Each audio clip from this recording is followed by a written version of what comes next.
Hi, I'm Ellie Crystal and welcome to crystallinks.com. I'm here in Manhattan with my good friend Dean Harris, who is a jewelry designer. Take a look at what I found in Dean's collection. What kind of stones are these, Dean? These are opal. You custom make your jewelry? I do, most of it, yes. And I just fell in love with these. I've never seen opal quite like this. So this is handmade, custom made for me. Of course. If you knew the price, you'd say no, Ellie, not for you. But anything for you, Ellie. well, so I was looking in Dean's book to find out more about opal. I know it's linked to Libra. You're a Libra, aren't you? Yes. Yeah, because this house is all filled with Libra energy and opal and all of that. Now, according to Dean's book on crystals, the opal is supposed to make you invisible. So I put them on and I went, am I still here? Nothing happened, I'm sorry. Am I still here, Dean? You're looking through the lens. I can still see you. Oh, well. Dean has the most beautiful collection of crystals you will ever see anywhere, short of a crystal warehouse. Walk with me over here to something that's really going to blow you away. And these are called? Strawberry quartz. And what can you tell us about them? Well, strawberry quartz is quite rare.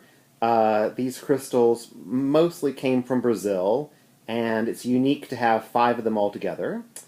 But on a metaphysical level, strawberry quartz is used to learn about the origins of the universe. Such as the hologram? Or, as Ellie will say, the beginning of the program. You know, when I first came here and I saw these, because these are a little bit new to Dean's apartment, when I first saw them, my first instinct was, Dean, where's your tuning fork? We should just be tapping them, and they're going to create this intense harmonic that'll resonate into the grids.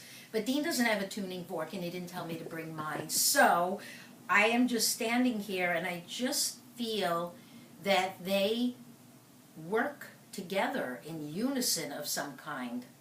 Yes, I totally agree with that. They are quite amazing when you sit and meditate with them.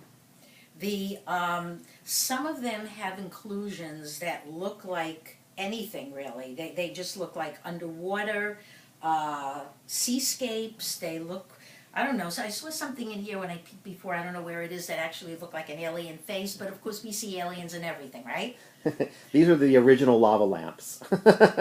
Oh, so they are. They kind of look like that.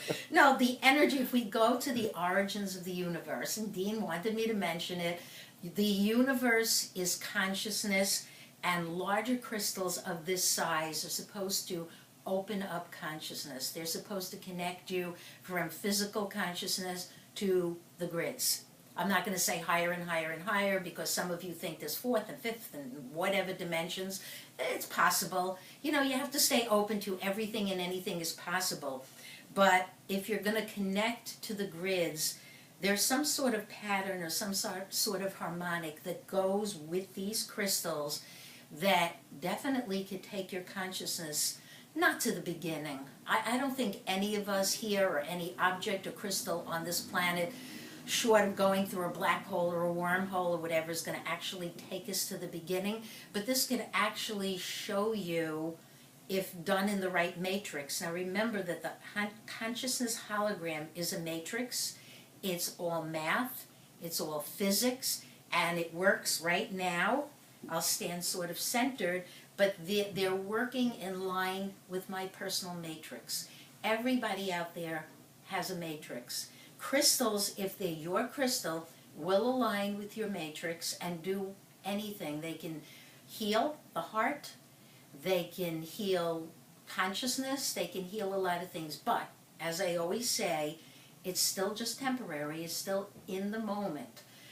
Any kind of healing that you do, unless you're programmed to complete that healing cycle in your DNA program, is just a momentary thing, and that's all part of what the hologram is about. We live in a holographic universe. That's the whole deal. That's what Dean said he wanted me to talk about. And as a hologram, we are projected illusion in that holographic universe. It had a beginning, and it is coming to its end, and as it does, everything that's within its matrix, within the whole universe, the whole matrix of everything, is starting to implode, such as our political, social, religious, all our systems. Everything that we want to work comes with more glitches than it ever did before. But let's just stay with crystals. Use crystals any way you can. Let them attract you. Let them speak to you. There was a crystal over here that I noticed also when I came in. You have to see these crystal earrings because these are also extremely unique. And these are ammonites. Which means? So at one point, ammonite was the most prevalent species on Earth. And while they looked like shells, this was actually the body of the animal, if you will, that lived in the ocean. It was more like a squid. How old is this, would you say? So these fossils are about 1 trillion years old. 1 trillion. A little older than me. At least something in this hologram's older than I am. But if you notice, if you look in closely, they follow the pattern of what you call, go ahead, Dean. The Fibonacci circle. Yeah. Or spiral, excuse me. Fibonacci spiral or golden ratio, golden mean, which means consciousness, which is the hologram and the grids and that which you're experiencing through right now. But these are very, very unique. Of course, I was drawn to these, but, you know, I'm a girl. Dean also has this. This is another favorite of mine. What is this called? This is a Herkimer diamond, which is in fact quartz. Okay, I like clear quartz. Back in the day, when I first got involved in metaphysics and crystals, I had a couple of friends who used to go up to Herkimer, New York, and they used to mine these. And they brought them back. Now they're worth a fortune. They used to bring them back and lay them across my table and say, "Here, Ellie, take a handful." And what I would eventually do, which is what I'm prone to do, is I give crystals away to people who they belong to. You know, I had an experience recently with a woman whose mom has just died, and she saw this beautiful, in my apartment, she saw this pink rose quartz angel.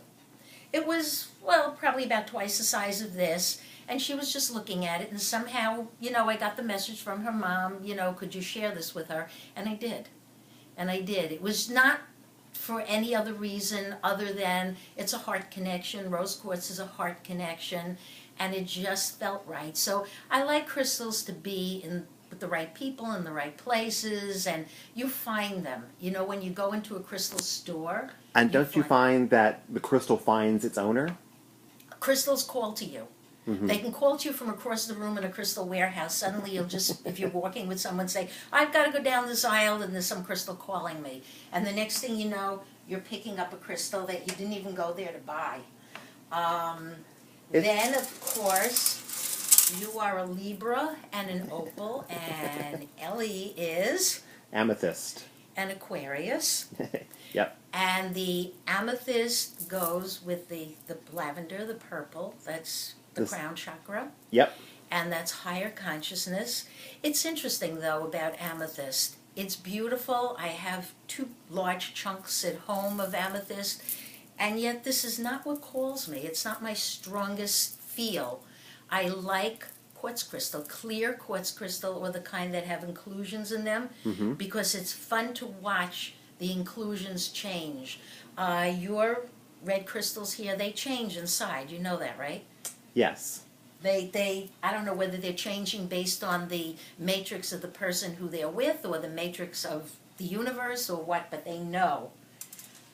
Do we have time for one more? You have half a second. Then I guess we're just going to have to say thank you. And Dean, if you don't mind, I'd love to come back. Thanks for coming, Ellie. It's good to see you. Thank you.